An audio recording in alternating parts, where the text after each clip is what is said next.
All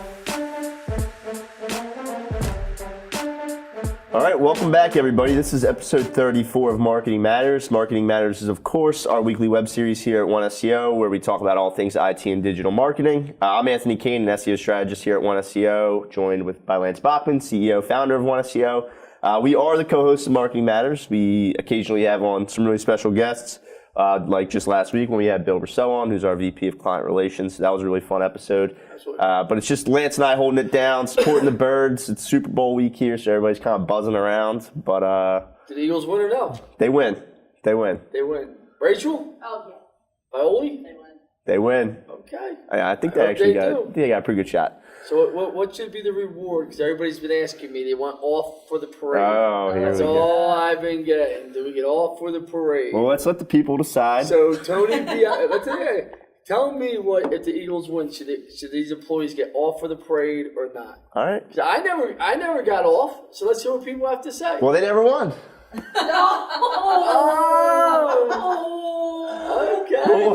Okay. Well, we'll address it. We'll let the people decide. We'll table it for now. No, but this is our weekly show every Thursday at 1:15.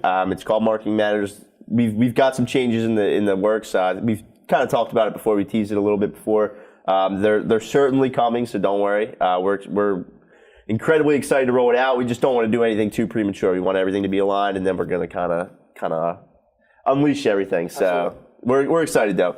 But no, we got a lot to cover, so we'll jump right into it. And one of the things right off the bat kind of talks about exactly what we're doing right now, which is sort of the importance of live video. A lot of marketing agencies not only really recommend live video to a lot of their clients, but almost require it in a sense because of how important and the reach that you get with live video nowadays. And what's amazing to me is so many people, it's funny, and not to pivot here and talk about mobile and what's coming in July, but it's amazing to me how many business owners don't understand it's not about what you want. You got to give these platforms what they want, or your content's just not going to be seen, and you're just not going to have the exposure. So there's an update coming out in July about mobile, as you know, where if your site's not mobile, you're pretty much done. It's over. There's no more. It's not mobile Armageddon. It's just, listen, it's over. It's just gone. So, I sit there and I laugh. And I think about live, doing Facebook Live. We represent all different type of companies, from Fortune 500 companies here to small size local companies, and politicians and e-commerce sites and all these different things. But yet people won't make their brand more powerful and trusting. And video does. Going live makes it very easier for you to get influencers. It gets people to get to know your company, your brand, who you are, what you can do, all these different things. It's going to make it better for you. Companies just refuse to do it. Yeah, I mean, video in general, there's all the predictions by 2021, video will represent some 80% of internet traffic. I don't believe that far, but I do believe video is scaling at a rapid rate. Exactly. But I don't believe 80% of content is going to be, video. Right, yeah, and these are extreme predictions, but that's what it is, and video in general is so big, and we know that. But live video, Facebook prefers live video, and you see it with sort of the extra reach that live videos just seem to get. Absolutely. Facebook claims that live videos generate over 600% more interactions than other things, so people engage a lot more with live video. And I think a lot of companies sort of struggle with what to actually go live for or what to do, but it's really just kind of creating a connection with your audience. I'm not going to say the person's name. Actually, I can, right? So Robin from Port Richmond, I know her through friends of mine. She got engaged probably 2 months ago, a month ago. Good for her. Congratulations, by the way. I've only met Robin probably personally in my life 15 times. It was when we were younger. I've probably seen her twice in the last 2-3 years. But Robin's engagement came across my Facebook feed.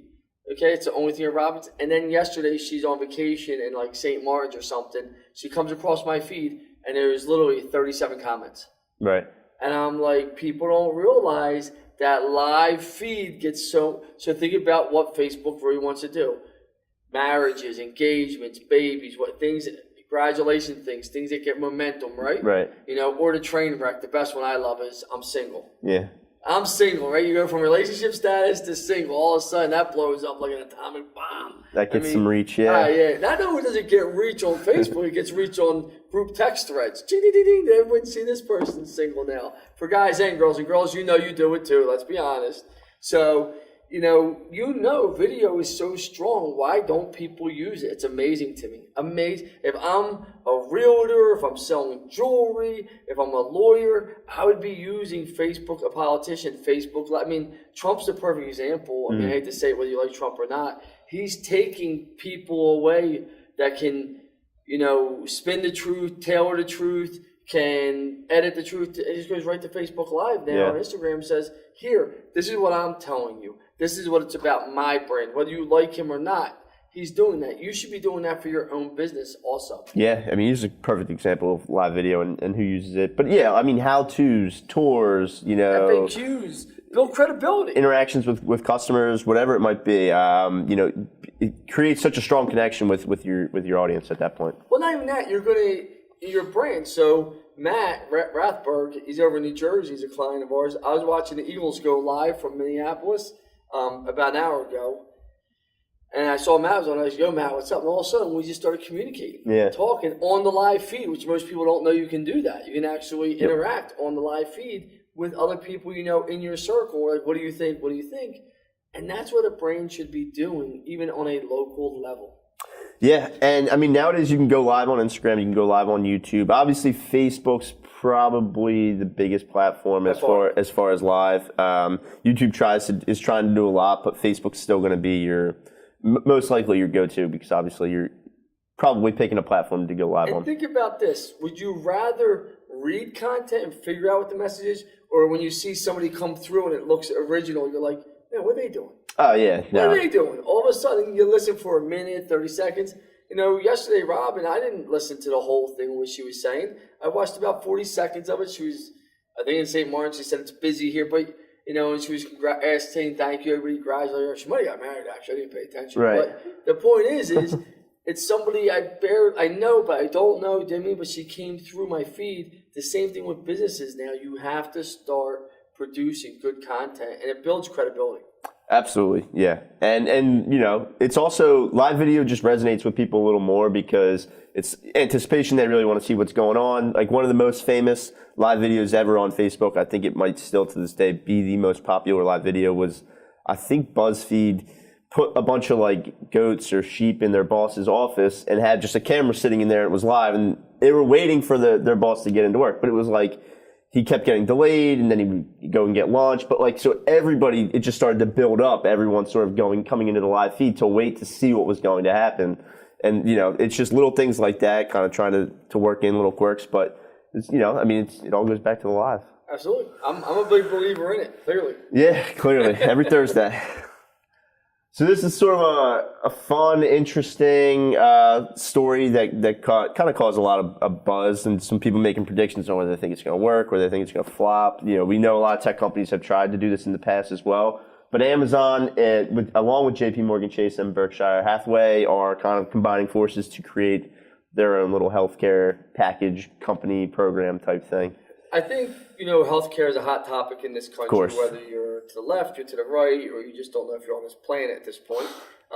But I think it's a hot topic for some, and I think a lot of people are opinionated about it. But I think what people are getting tired of companies like this, and me, I can tell you this right now, I'm very transparent about my insurance going up every year to your employees. And we have more people, less claims, last year no claims, and you're still going up 40%. Well, you can't endure that as you're growing as a company. So these people, you think about us, we got, 100 employees, right? So we got 100, they got 100,000 plus. Right. It just gets worse and worse on the scale, and it just kills your EBITDA. And not even just kills your EBITDA, it kills you growing as a company. Yeah. And it's a downer. And then you got to say to your employees, we pay 100% for all of our employees, but even if we said, listen, you pay 50% or 25%, that means your 25% would go up 40% last year of what you're putting in, and you probably don't even have claims against your insurance. They got to change it. I'm not here to talk politics. It just has to change. Right. I think anyone that's to the left, if you have a brain, you'd agree with it. Anyone to the right that had a brain would agree it has to change. And I think these are three big companies with some bright people. They're going to say, no one here wants to change in America. We're going to make the change ourselves. Yeah, it's one of the reasons we wanted to include it is obviously it's a big story for the tech industry, but Amazon is one of the biggest players, not only in the technology space, but marketing space in general. They're building out their marketing platform to be something that we've never really seen before. Absolutely. So I think it was kind of interesting to see where they're headed as far as now they're in the healthcare. We know that they're trying to get into selling tickets and They are, but you got to think about why they're going into healthcare. Between these three companies, and don't hold me to this, I wish we would have probably did it. I'd be willing to bet you they have a few million employees. Yeah. So you think about that, the population in America is only 340 million. If their companies make up 1% of the working population or 2% of the population here in America, and they're getting raked because they got to be getting raked because they don't control the insurance isn't controlled by them negotiate. They can negotiate a little bit, right? But you're going to go up, and so they're saying, "No, what to insurance companies? You had your fun. We're going to show the people a different way." And it's kind of almost like self-insurance, which, you could do that as an option also. But I think this actually does work. I think when you put great people together with great minds, and I think when you put money behind it, don't make it work. Yeah, I was going to say, predictions and things like that. Do you see other smaller companies sort of buying into it? And I think once we see how this goes and how it works, a company like mine, there's a self-fund insurance option we could do. And I'll be very transparent with people. My fear is 3 or 4 catastrophic things happen that year, and I take a huge kill, and it could hurt me and cripple me. And Dave Lieber and Sam, who handles all of our insurance, thank you both very much. They would have to educate us more on that part of it. Right. I'm not an expert in that, but I do believe you're going to see more programs like this coming down the pike. I think you're going to see more bigger companies jump on board. I think you're going to see the Trump administration, which, whether you like it or not, he's our president. He's going to have to, the health insurance companies are going to have to open competition across state lines to make it more affordable. In Philadelphia, I think we have 2 or 3 real options for health insurance. Right. That's a monopoly. Yeah. Imagine if we only had 2 or 3 other companies we were going against. Your rate could be whatever you want it to be. Yeah. I go out to 2 other presidents. We have a few cold ones, rip a few shots. Hey, you know what? Let's make the rate for this rate for this, that. You know what? I'll do a 5% here difference. All of a sudden, you're just selling on the best salesperson instead of the actual benefits. Yeah, so this could really bring forward some change that I think we're seeing. I think this works. I think it works. I think they're going to be glad they did it. Yeah. If anyone can do it, leave it to Amazon, I guess. Well, I mean, Berkshire Hathaway is owned by Warren Buffett. Yeah. Well, he got some money to throw around. He's no moron. Yeah. Very true. So shifting gears a little bit to Facebook, another huge player in the tech space, obviously. There's just been a ton of questions and a ton about the new Facebook feed and what everyone's kind of seeing. And we know that Facebook's trying to get away from some of the not viral, but more like the mindless scrolling, the things like that, to get to be more personal, like you said. Well, they just published an article this morning, if you saw it coming out, or yesterday came out in TechCrunch of 50 million less hours daily are being spent on Facebook right now. Right. And their revenue's growing still, but people using it, and that was designed by Mark Zuckerberg. I probably don't agree with that. I don't think, why would anyone want, it's only hurting your advertising people, right? I mean, I know you get more specific, more granular, better conversions, targeting that, you can make that argument. But, if people are using Facebook less, I think more people are now going to Instagram. So I think you have another good platform that people like. You do know Snapchat, whether they're dying in revenue, their usage is actually growing in some audiences. Mm-hmm. So I think that might be part of it. I think when they change this feed, people don't actually know what they're seeing. Right.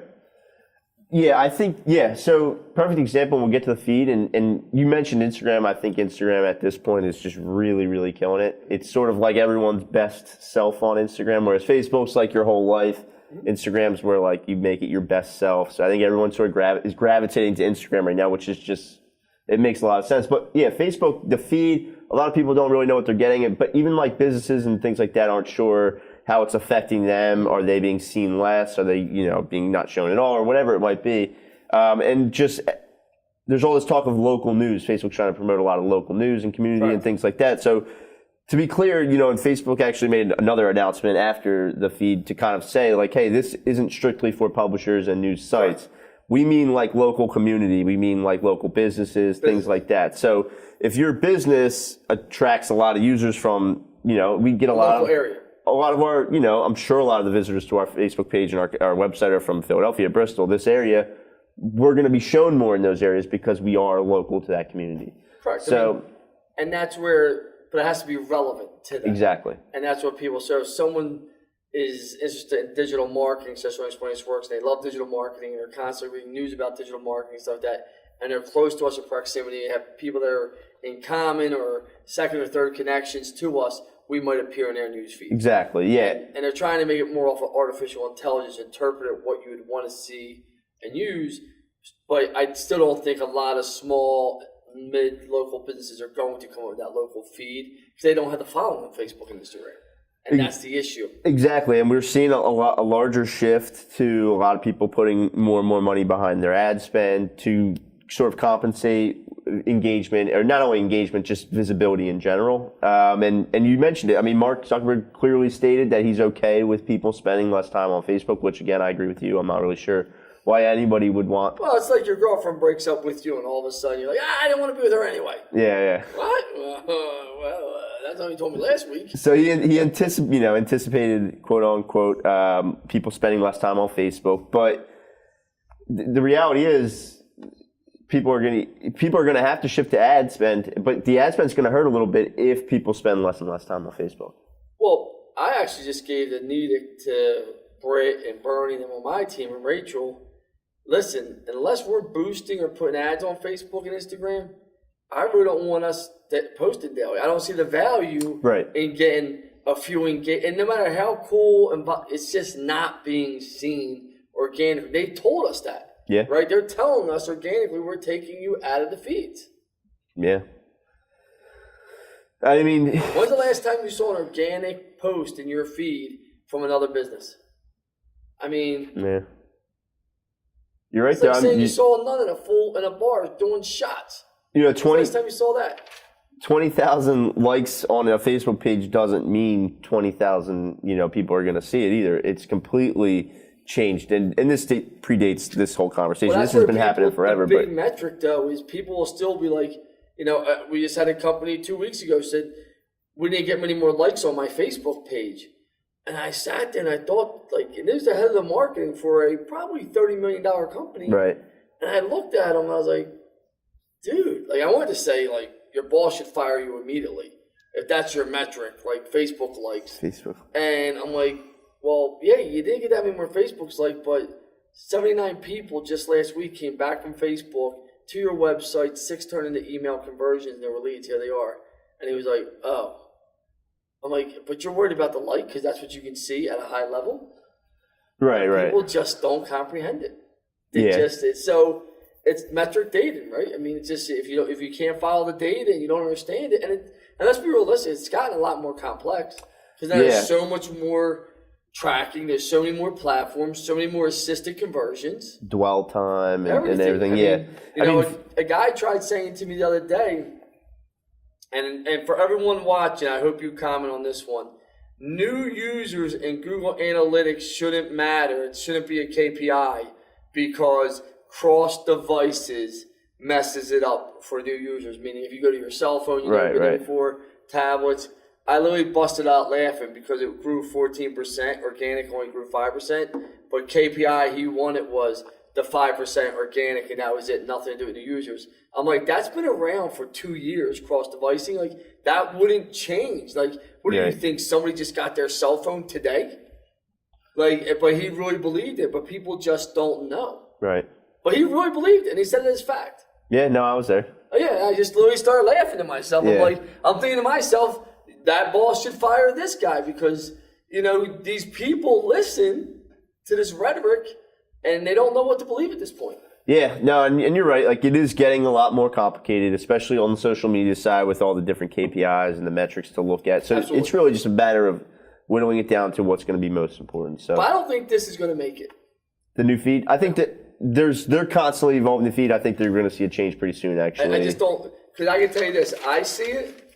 and not once have I ever clicked on it. Right. Now, and not being mean, I just don't read local news. I truthfully spend less and less time on Facebook, I feel like, too. I'm shifting. This is just me personally, but I spend much more time on Instagram than I do on Facebook. You know, it's funny. You know, I talk to people and I'll ask them, because I'll ask people, like, why do you post certain pictures on Instagram and not Facebook? And the number one thing I get from girls or guys or some of the content they put is, my family's on Facebook, my mom and dad, but they're not on Instagram. So I feel like Instagram's almost like, you know, just you could be a lot more open, a lot more. I don't know. I mean, but that's a number. I'm like, I see your Instagram posts. They don't match all your Facebook posts, and they seem a little bit more risque or edgier, whatever words you might be. And like, oh yeah, my mom and dad aren't on Facebook or on Instagram, whatever. I score 3 times as many likes on Instagram as I do on Facebook, so that's where I go. I just get all the likes on Instagram. You're an Instagram sensation. That's right. Follow me, 2 Canes, Instagram. 2 Canes. So moving on, Google, we all know sort of their stab at a social platform a while ago. We really won't get into that. But what they're doing is that they've just released this news about them creating an app called Google Bulletin. Again, it's sort of like Facebook and this community where you're going to be able to post news, I guess local news about your community right on a bulletin. It's an interesting concept, but I tend to agree. I don't think I would ever post to a local bulletin type thing like that. I don't see who... Take it, throw it in the trash, and get rid of it. It's done. Yeah, I don't see... Like the guy that smoked the joint and came up with this idea. How many apps are out there? How many news apps are out there? If you want to get your local information... I'm like, Jesus, how much can we drink from a fire hydrant? There's just no way. Yeah. I literally started laughing. Like, and the one thing they have is they have the money to test anything. So they don't give a shit. Right, yeah. They don't care. Even the articles that are like breaking this news aren't, optimistic about it at all either. They kind of just don't see the point in it. I don't know. And even in other news, Google was saying that they're going to be able to predict flights and stuff like that now. I don't know if you saw that. They said they're going to be able to predict flight delays right within their algorithm before an airline would. But that's another thing where I don't really understand the point of it, because until your airline delays it, you're still going to go to the airport because they didn't say anything yet. So, like, you can't just bank on something else. And what happens if you listen to Google and they're wrong? Next thing you know, you're stuck at home while you're watching the Super Bowl watching the Eagles win it. Exactly. So you listen to Google's artificial intelligence that just happened to get this one wrong. Right. So, I mean, there's really no point. You're still going to go to the airport. But I'll sleep at the airport. Just some news from Google this week. Google Bulletin. There will be more, obviously. It's garbage. Don't even pay attention to it. Move on. There's very little news about it right now. I almost X'd this from the script from Anthony. He did.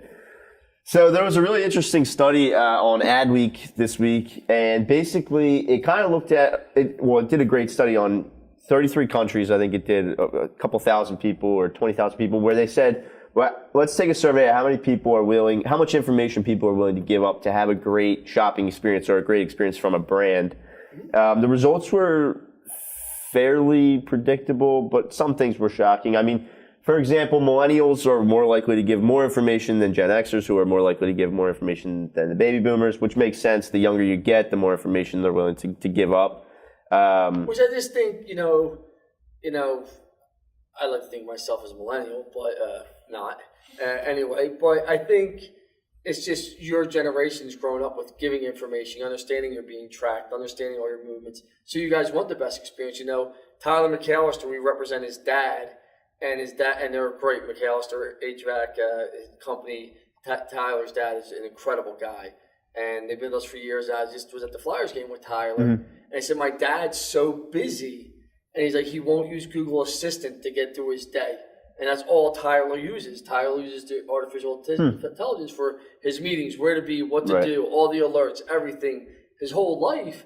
And he's like, how much more simple would my dad's life be? And I'm like, yeah, but your dad's kind of like me, an old school guy. Why not to use all of it? I'm just used to looking at my calendar and going like a normal, I don't use the word normal, but just, an everyday traditional person. Yeah. And Tyler lives by it. So is his son Casey. But his dad's a successful guy with a multi-million-dollar business, an HVAC business, and he does incredible. So I think it's just your comfort level in your generation. You're willing to give people, you want that experience. You want it customized. You can send it, they'll send you an email now. You fill out a survey and you'll get free products. But really what you're doing now is giving them all the information for you to go to their website. They know what type of running sneakers you wear, when you walk in, and we'll talk about that stuff. But that customization experience, I like that part of it. I just hate giving out my information. We use Salesforce here, as you know. I just got a call on my cell phone from a Salesforce integration company because they resold my data to them. So that's the part that irks me. You guys don't answer your cell phones. I answer my cell phones. I answer my phone. You answer your text messages. It's text messaging now. You're right, though. A lot of people grow up with just hitting like the accept box and, allow, whatever it might be. Know my location at all times, whatever it is. But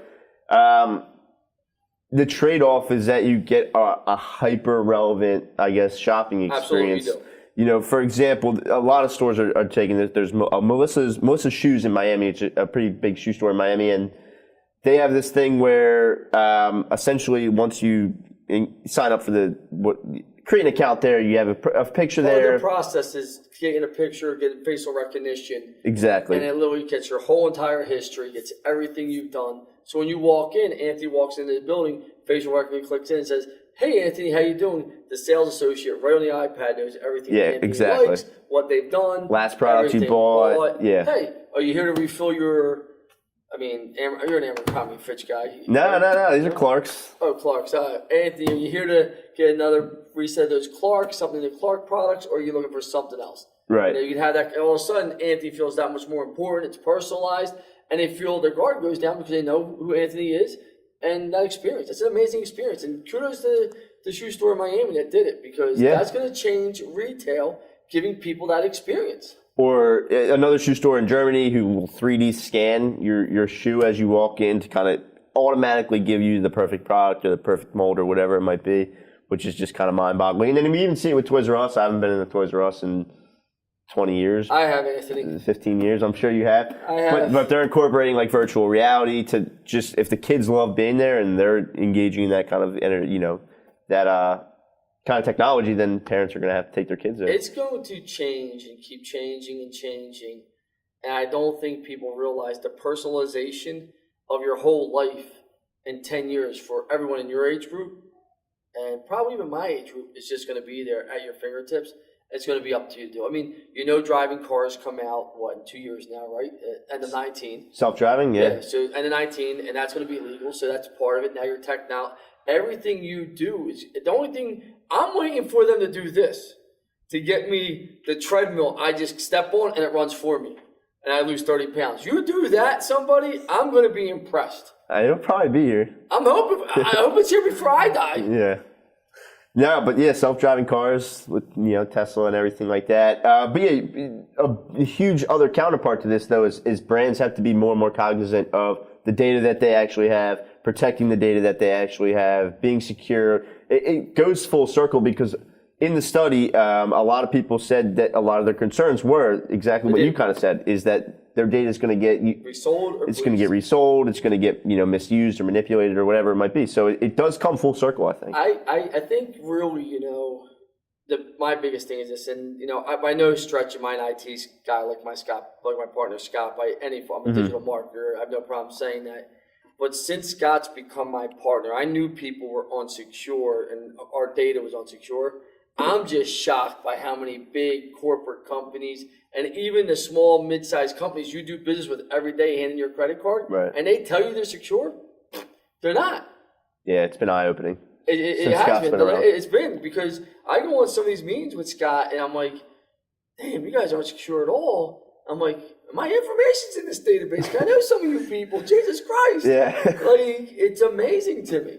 Right. Yeah, no, it is. It seriously is. And obviously it's a concern of the public. People want to know that. It's going to be less and less. I think you're going to see IT companies start educating people more, because I know we are. And people investing more and more. Into making sure it's secure. Because I always say this to people, Home Depot, J.G. Wentworth, those companies can afford a security breach. It's going to hurt their business. Absolutely. But the guy down the street, put them out, Put them out of business. I think 68% of businesses that are small and mid-sized companies don't recover from a data breach. Yep. Think about that. That's incredible.